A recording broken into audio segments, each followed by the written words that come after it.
Hey guys, what's going on? It's me, Jay, here to talk about the 25th anniversary of the passing of the Notorious B.I.G, aka Biggie Smalls, aka Frank White, aka the King of New York, aka the best that ever did it, aka Christopher Latour Wallace. Yeah, today, 25 years ago, March 9th, 1997, is a very sad day for the fans of hip hop and the fans of music in general because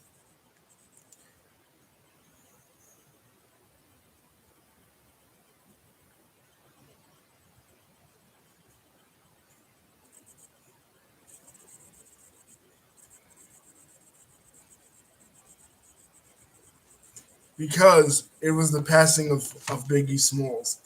The passing of Biggie Smalls was a really tumultuous time for hip hop. Pardon me, I had to shut my phone off. A really tumultuous time for hip hop, a really sad time for hip hop. A lot of hip hop fans were on edge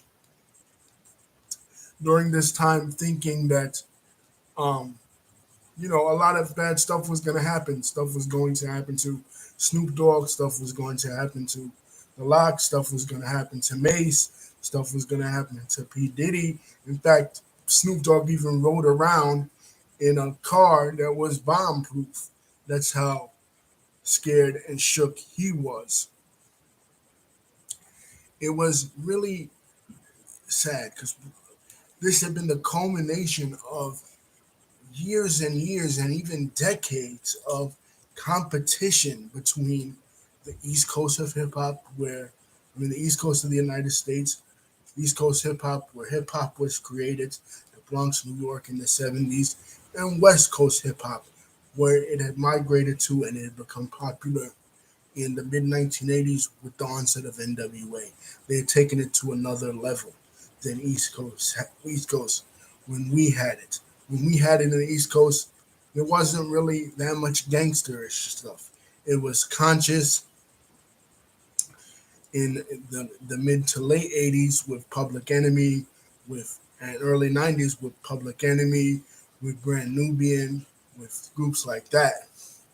The conscious side, and it was also before that in the early 80s, late 70s, it was party stuff like Grandmaster Flash and the Furious Five and Sugar Hill Gang.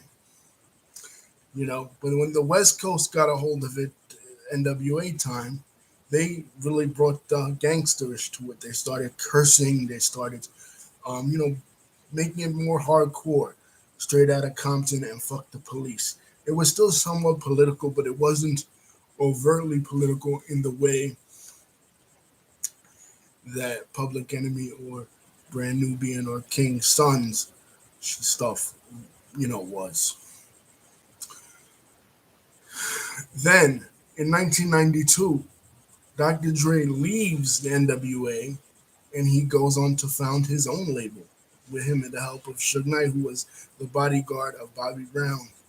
And that's how he got into the business. And then he hung Vanilla Ice over a banister, over a balcony to get the royalties for the guy that wrote Ice Ice Baby. So that's how he makes his entry into the music business. And he and Dr. Dre go off to found Death Row Records. And they really start getting on a roll to the point where East Coast can't make no headway. East Coast is completely gone and dead on its ass. Nas comes out in 1994, Wu Tang comes out in 1993, but ain't nobody trying to hear from East Coast artists because after Dre comes out, Snoop comes out, then the Dog Pound comes out. Until 1994. 1994, Ready to Die, that album changes the game. That album comes out, and East Coast is back in a big way. P. Diddy leaves Uptown, P. Diddy and Biggie leave Uptown Records, founded by Andre Harrell, which already has R&B staples like Heavy D and Mary J. Blige, leaves that label and founds his own label, Bad Boy Records, with Biggie and Craig Mack. Now, they're off to the races. Flavor in Your Ear comes out, it's a big hit, and Biggie comes out with his own album, Ready to Die. And now, all of a sudden, now they're equals. East Coast is equal to West Coast. East Coast has Bad Boy, West Coast has Death Row. 1995, the Source Awards comes out. The Source Awards that year was in New York. Now, The Source is the preeminent hip hop magazine founded by Dave Mays and Benzino. And the Source Awards is like hip hop's Grammys or hip hop's Oscars. And on there, on that stage, Suge Knight basically disses Bad Boy. He says anybody, any artist that want to be an artist and don't want to have the executive producer in the background or in the video all up in it dancing, come to Death Row. Snoop Dogg and the Dog Pound also do a performance and they get booed out the building. But on that same night, Biggie wins the award and he says, Brooklyn, we did it. Brooklyn, we did it. So obviously, Big is seen to represent for New York. Once again, taking New York on his back, being the main representative of New York hip hop and New York gangster music. Because he brung the gangster to it. He brung the G-Funk melodies, the same kind of G-Funk melodies that existed on on Doggy Style and The Chronic. He brung it to uh, East Coast rap, but with the lyricism of the East Coast, the same kind of lyricism that back in the day a KRS One had, or Rakim had, or Cool G Rap had. It was the kind of lyricism he had, but he had the gangster flavor. So the lyricism of a Nas or a Cool G Rap or a Rakim with the gangsterism and the smooth melodies that the West Coast was bringing to it. But then Tupac gets shot outside of Quad Studios. He's visiting Biggie. He hears that Biggie's in town. He goes to do his own song at that same studio where Biggie and Junior Mafia are recording their first album. He gets robbed and he gets shot by some gangsters from New York, mostly Jimmy Henchman's guys. He gets shot 5 times, once in the crotch. And then he goes to jail for the alleged rape. Now, in the jail, and while this is happening, he puts it in his mind that Biggie had him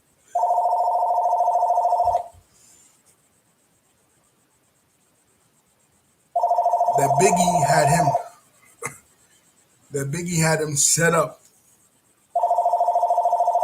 Hold on, guys. Hello?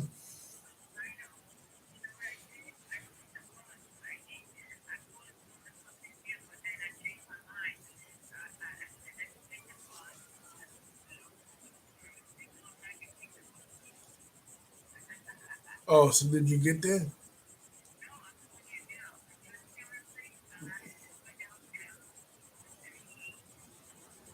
All right. Yeah. Yeah.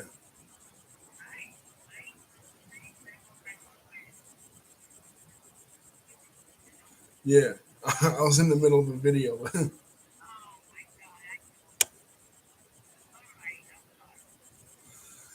All right. I'm back.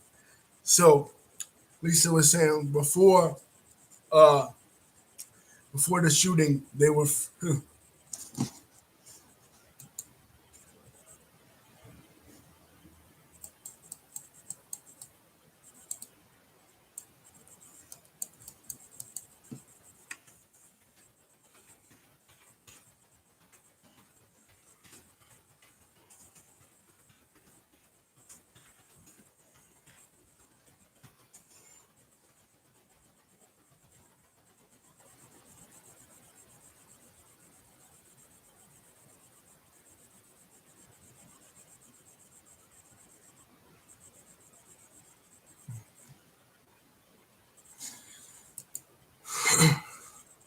Lisa saying before the shooting they were friends.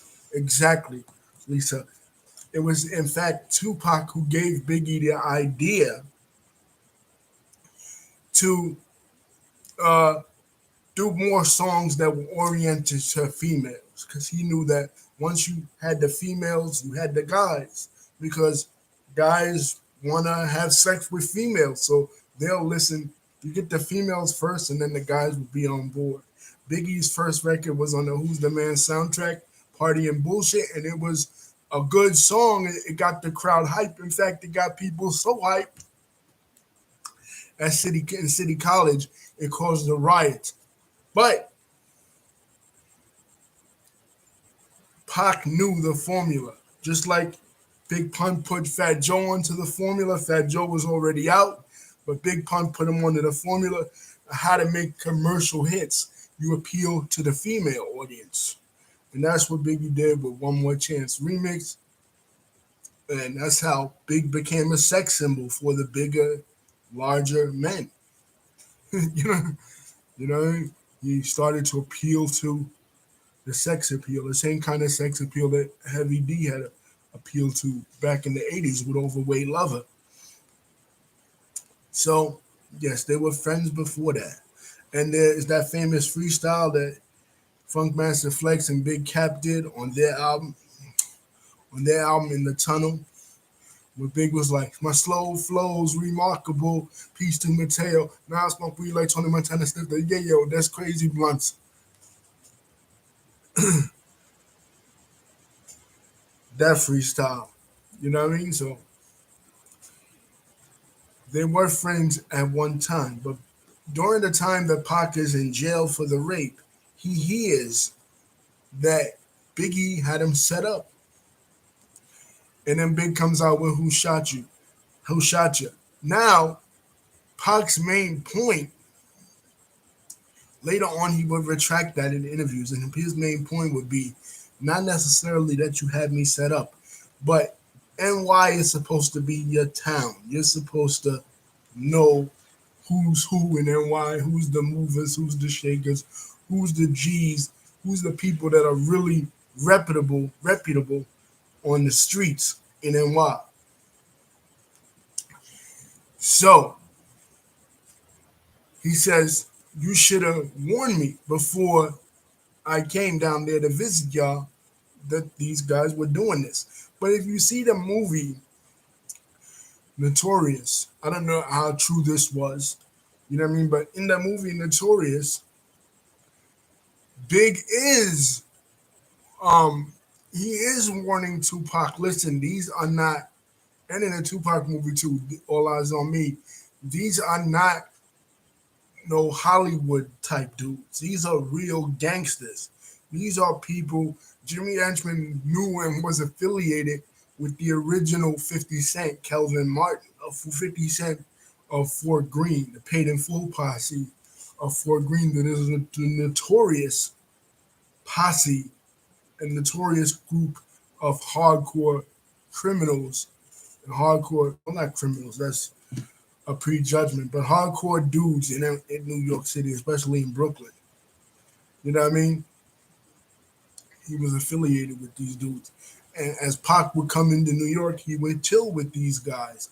And Big was warning him, listen, this is not, you know what I mean? You're not dealing with some dudes from like above the rim, make believe fake gangsters or people in the music business. This ain't no acting shit.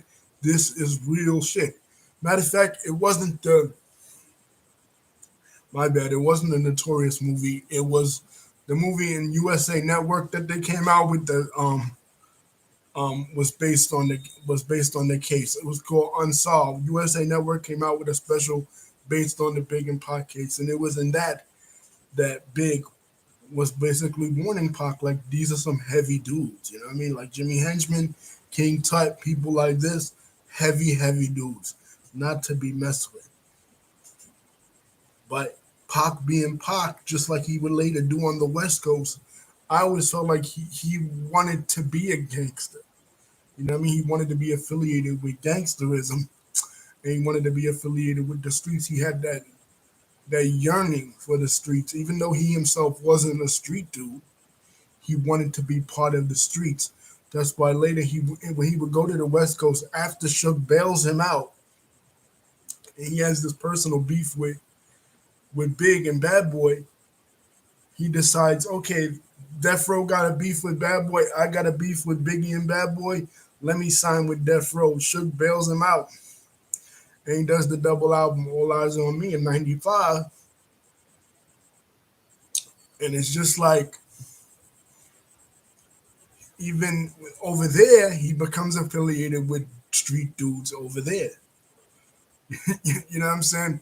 He becomes affiliated with Bloods over there, Mob James, and people like the people that are hardcore Pyrus. You know what I mean? Bloods over there. Even to the point where Orlando Anderson disrespected somebody that he knew, and rather than have, you know, his bodyguard Frank Alexander handle it, or somebody in his entourage handle it with Orlando Anderson, he himself goes to handle it, and he himself becomes involved in the beating of Orlando Anderson, which ultimately resulted in his death. I always felt like Pac was not like other people. For example, like Big, where Big already was in the streets before rap. He was in the streets, and he already got it out of his system, that street shit, and he was on to. By the time '97 rolled around with his second album, especially, he was ready to be on some bigger and better shit. He was ready to be initiated and ingratiated into that Hollywood world. He was leaving the streets behind. Whereas Pac was never really in the streets. Pac went backwards. Instead of going from the streets to the industry, he went from the industry to the streets. You know what I mean? And it was partially, I believe, it was partially because he was sheltered in his life, even though he grew up, in the places he grew up, like in Baltimore or in Marine City or some of the parts of the Bronx. He was still very sheltered by his mother. He was a part of the Black Panther Party. She was a political figure. She always wanted to keep him out of that element. But even when she fell, he was never really in that element because from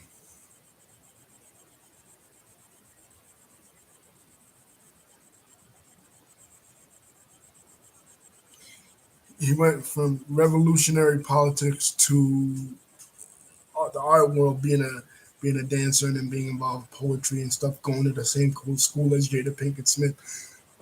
Lisa Lisa says both Biggie and Tupac were wannabe gangsters. To me, they weren't real gangsters because before getting in the biz, Big was in the streets only selling, but Biggie was a smart kid. Yeah, but Big was attracted to it at a younger age, and he knew a little bit more about it. He wasn't in the streets in the way like a Jay-Z was before he became famous, but he did have some a little bit more reputability than a Tupac. So I agree with that point, Lisa. Yes, Biggie went to Catholic school. Bishop um, Bishop Laughlin, right across the street from where Lisa is. Sorry, Lisa, to shout out your neighbor on here on YouTube. I'm not going to give you the exact coordinates, but I'll just say right across the street from where you are. Biggie went to that school. So Big at the same time when he was a teenager, same thing. He wanted to be a part of that world. He was on this Ariel Little Mermaid type shit. You know what I mean? He wanted to be a part of that world. You know what I mean? And that is a reality for a lot of us. A lot of us that grow up in the inner city, we're not built that way, but we're attracted to that. A lot of us are drawn to that flashy lifestyle, the life of crime. But you'll find that out with a lot of rappers.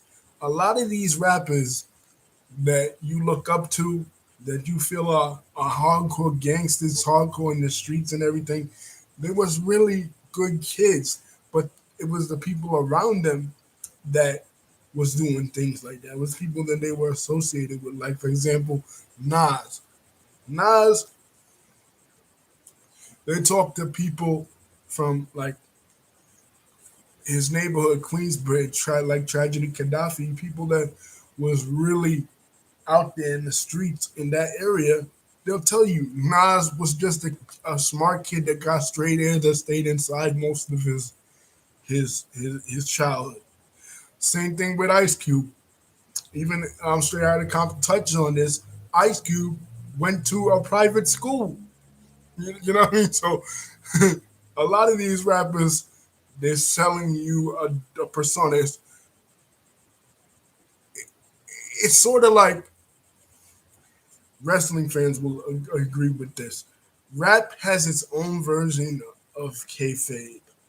The way wrestlers pretend and put up the illusion, or used to anyway, when the business was good and the business was popular, it will put up the illusion that wrestling was real.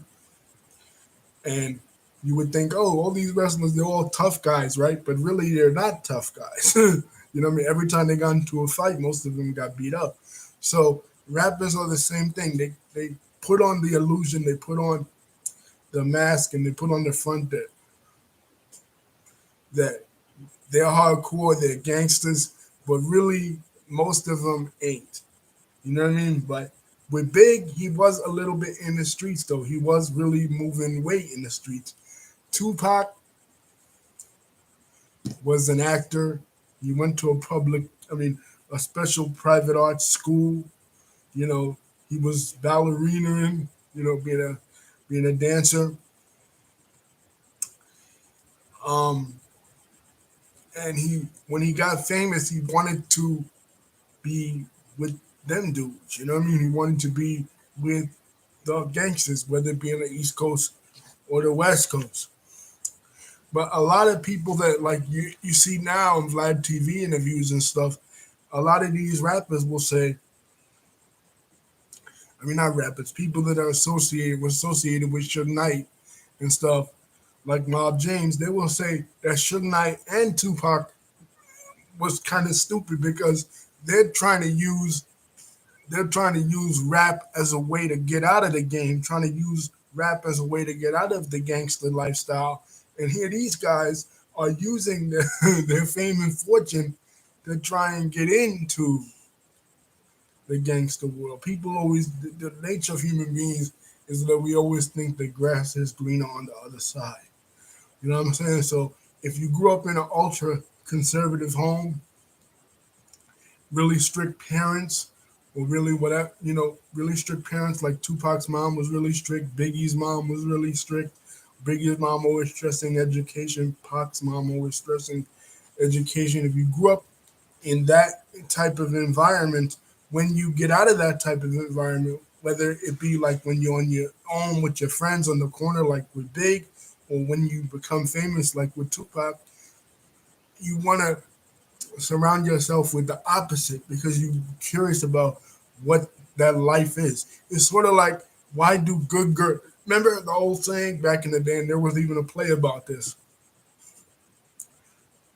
I remember being at the Beacon Theater um, in the '90s. Why do good girls like bad boys? And this is always a question asked. Well, this is one of the reasons why, because most of those good girls, sometimes they grew up really Christian, right? Sometimes they grew up Muslim, right? And they grew up in these really restricted, strict homes where they wasn't exposed to nothing. They was sheltered. And then when they get out there, they start to, get out there dating. They start to want to date these bad boys, these drug dealers, these gangsters, because they're attracted to or drawn to the opposite of that. So in a way, Lisa is correct. Biggie was um, like that, and Tupac was to a greater extent. Lisa says, talk about the shootings and of both and how you felt when it happened. Well, I'll never forget the day where I was. I was coming home from church that day, 1997. I heard it on the radio, and it was devastating, man, because he had just come out with the Hypnotized record, and he had just had an accident. He was walking with a cane because of that accident. Um, so it just seemed like there was a lot of bad luck, a lot of bad juju, if you will, on Big at that time. But I'll never forget when they had his passing through his neighborhood. When a person dies, they pass through their neighborhood, and they pass through his neighborhood, and they play "Hypnotized," which was the hit single at that time, and everybody went crazy, man. People was on top of cars. People went crazy dancing for Big. And that whole year, 1997, "I'll Be Missing You" came out, and I went to camp that year. And every time that song "I'll Be Missing You" came on by Puff, the whole camp just went crazy. You know what I mean? It was Big's year, 1997, and Big set the world on fire from 1994 to about 2000. Even though he wasn't alive still, New York continued, especially with Hove as the new leader, continued to take rap to newer and newer heights. And Big became an even bigger legend than what he was during his time. But in 1997, there was nobody bigger than Bad Boy. There was nobody bigger than Puff. There was nobody bigger than Mace. These was the legends of legends. These was the top dogs of hip hop at that time. Tupac was my first favorite rapper.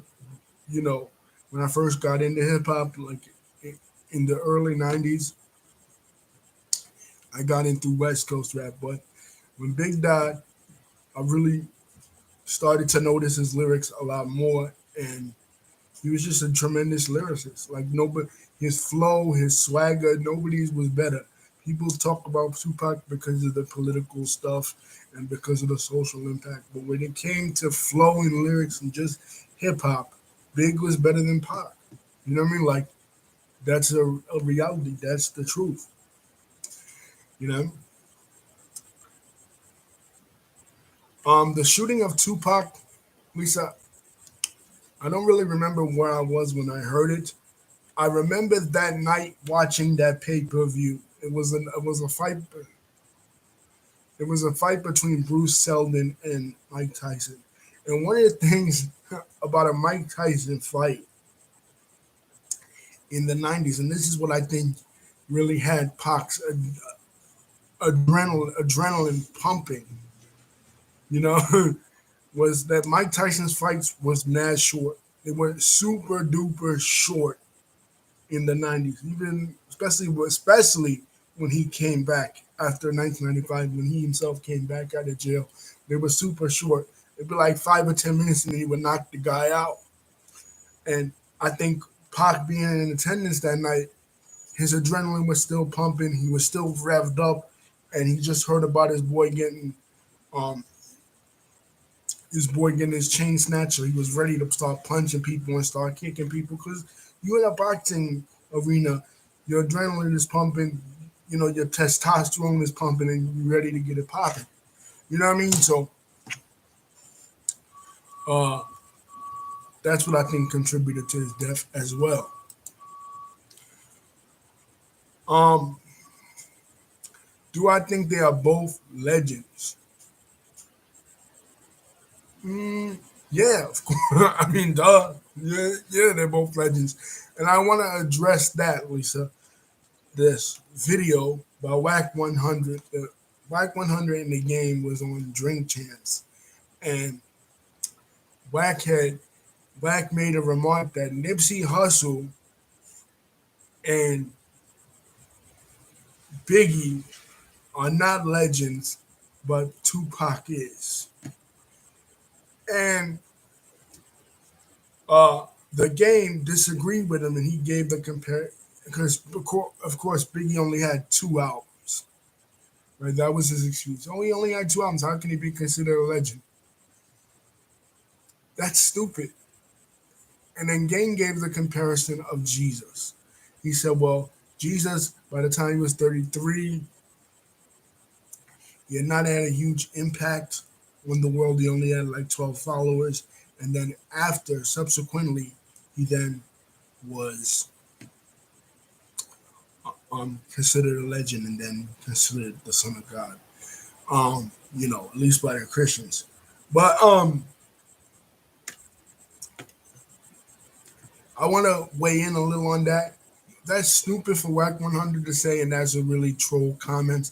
But as usual, Wack 100 makes these troll comments, and he gets a lot of people upset with his trollism. He trolls mad hard.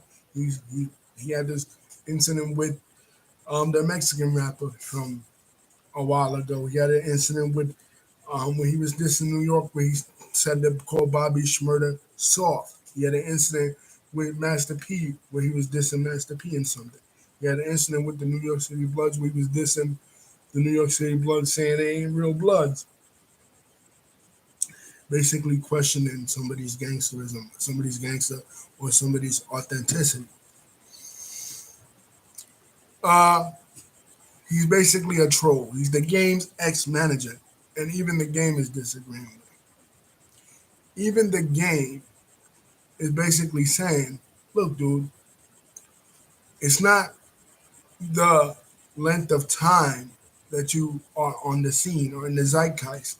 It is the amount or the time of impact that you could have. You could only have 2 albums. You could only exist in the music genre for 2 years and yet make a complete impact like Biggie did. Biggie's legacy is that he brought New York City back from the dark ages. New York City have fallen into the dark ages of hip hop, analogous or kind of like ancient Rome did when the Germanics took over in 476, and it took Biggie to resurrect um, New York's legacy and put New York City on his back. Now, the comparison that the game made about Jesus, I will say that that is an inaccurate comparison, knowing the biography of both and knowing the impact that both had, which you can judge by history. I will say that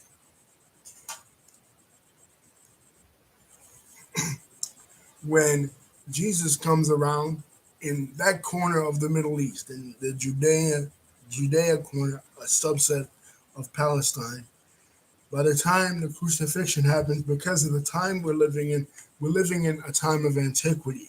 So you don't have internet, you don't have newspapers, you don't have radio, you don't have nothing like that. And really, he comes at a time when there are a successive of other um, would-be messiahs or would-be rebels against Roman rule in Judea. There were a lot of Jewish preachers, a lot of Jewish would-be messiahs that did a lot more than Jesus,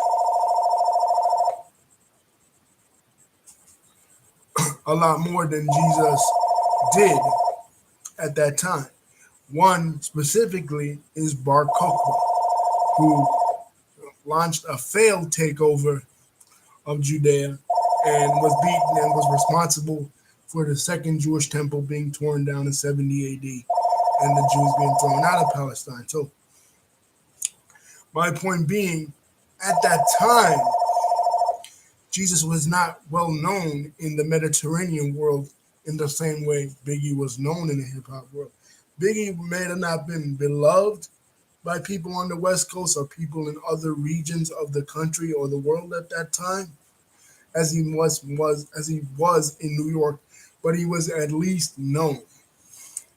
Jesus and his teachings did not become known by the rest of the world until after the development of Christianity. Granted, for the time period, it did spread rather rapidly, but only because it was the first monotheistic tradition that appealed to Gentiles. And because of the level of commitment that people had, they were willing to make themselves martyrs for the cause of this Galilean. But I do see the comparison. If you compare, say, 19 early 1990s Brooklyn to first century Galilee, and Galilee is considered was considered at the time to be a ghetto, to be a backwater, to be not something of note worth. And there comes this one guy, he makes a big storm and he makes a big wave, but he only exists for 33 years and he doesn't himself write anything down, but his followers take it further. That I will say is could be looked at in a similar way. You know what I mean? I agree with the game on that, but I would say that Biggie was a legend in his own time, whereas you could kind of compare Tupac to that more.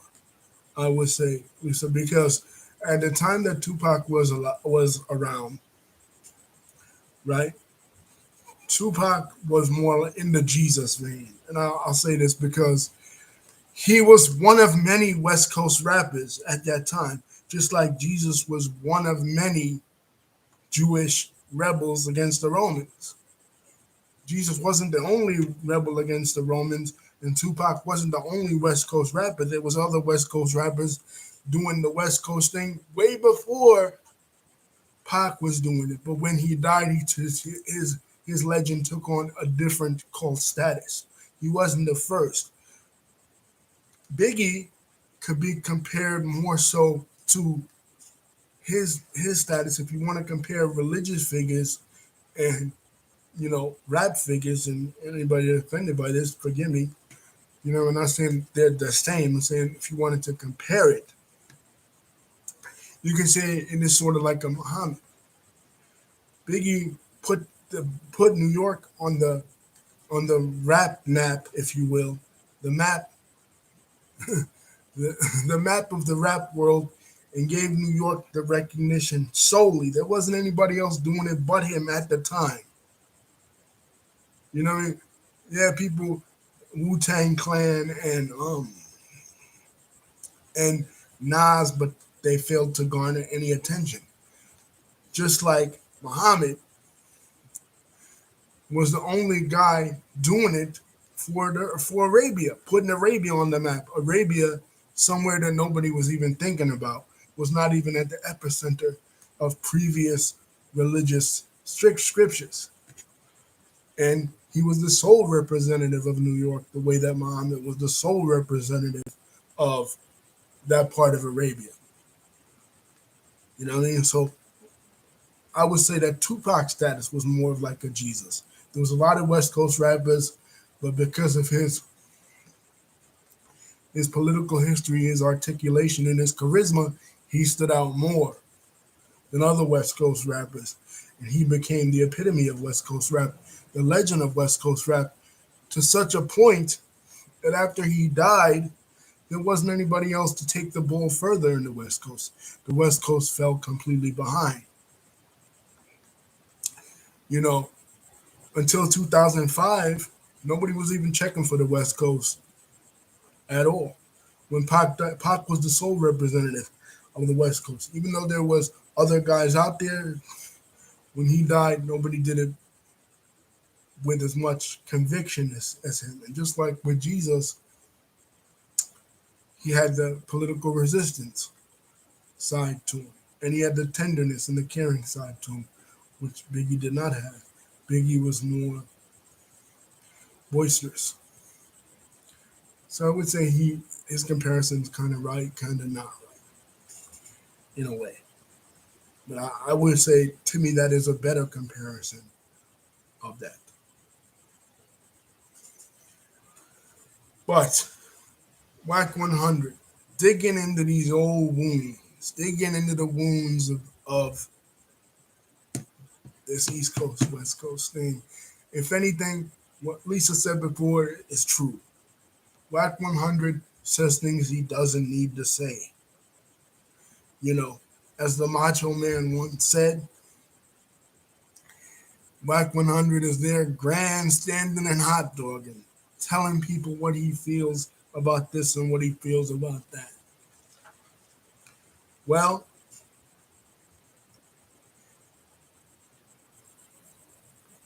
the hell with Wack 100. He's wrong. He's trying to diminish Tupac and he's trying to diminish Nipsey Hussle. I wasn't a fan of Nipsey Hussle until after he died. Nipsey's contributions to politics and to the social economic world I didn't even know about. But then after he died, I became a fan of him, kind of like Selena. And he died on the same day as Selena. He tried to diminish Nipsey Hussle too, but I feel like he tried to do that because he always tries to insert his gang mentality, his gang bias, being a Pyru, into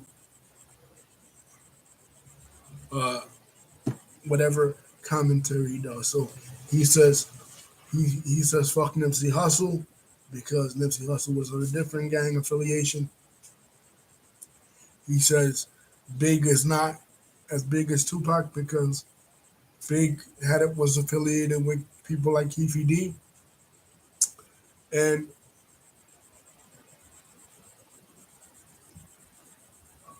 Tupac was affiliated with the people he was affiliated with.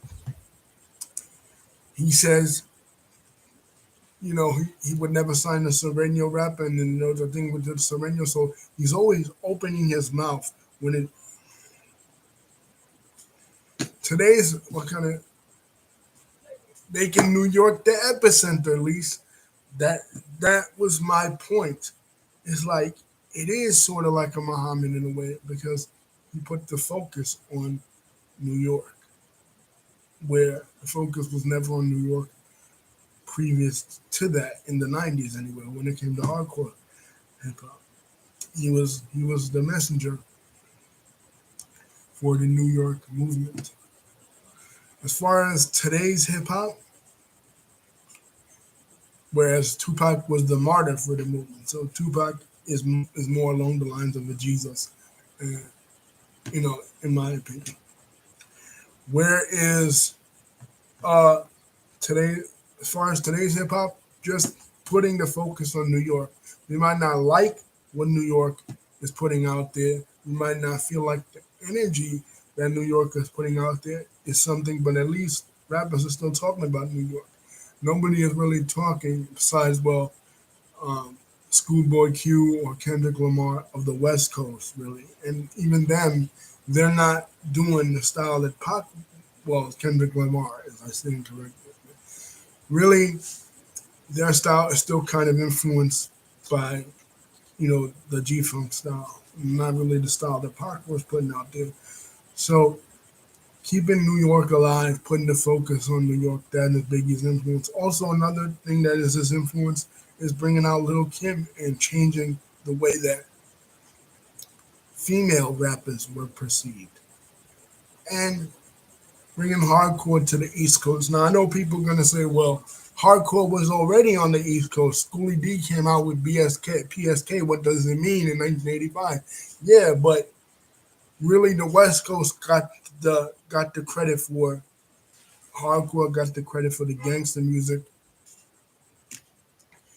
and it wasn't until Biggie that we got it popping again. So I say his legacy, he's where Jay-Z is where he would have been if he was alive today,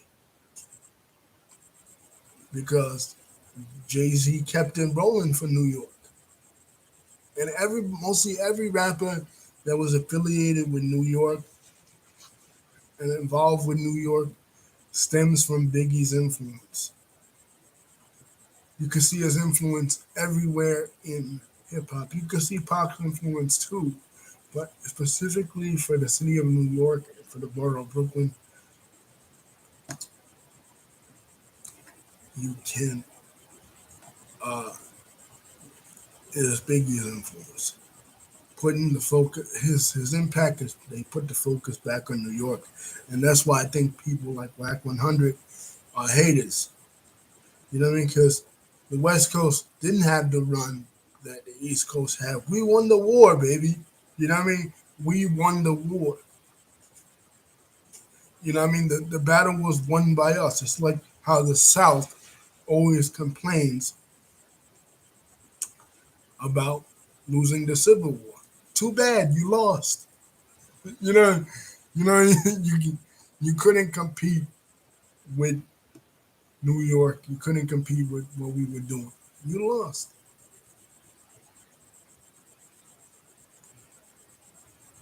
Yeah, he had a street named after him. Lisa is absolutely right. But his impact is felt all over New York. He is Brooklyn's favorite son. There is nobody more so. There's no other celebrity more associated with Brooklyn and more embodies Brooklyn since Biggie. He is the biggest thing in Brooklyn since the Dodgers left in '54. He is the face of Brooklyn. If if people say Hope became the face, right? But Jay Z wouldn't be where he is today if Biggie didn't give him that torch to run with. So that's why I feel like Biggie is the greatest rap of all time because he brought rap back to the place where rap started. Rap started here, and he bring it back here. He put the focus back on NYC. So anyway, rest in peace to Christopher Latour Wallace. Thank you, Lisa, for contributing. Wack 100 doesn't know what he's talking about. He's a hater. He's like one of those neo Confederates that won't get over the loss of the Civil War. You know what I mean? You lost the hip hop war, East Coast versus West Coast. Deal with it. It is what it is. Biggie is the greatest of all time. I'm taking none away from Tupac. We love you too, Tupac.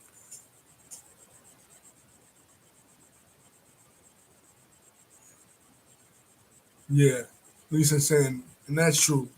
That was just a joke, but I just don't like Wack 100. You know, and how he tries to dig in New York, tries to put New York down. You know, but I'm not gonna stoop to that level. I'm not gonna put the West Coast down. Big up the West Coast. Rest in peace to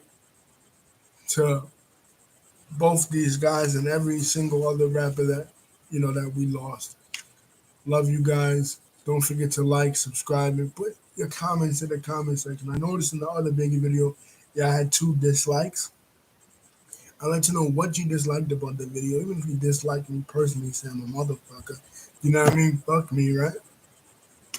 I don't care. It is what it is. Peace. Thank you, Lisa, for contributing. Your reactions out. Love you.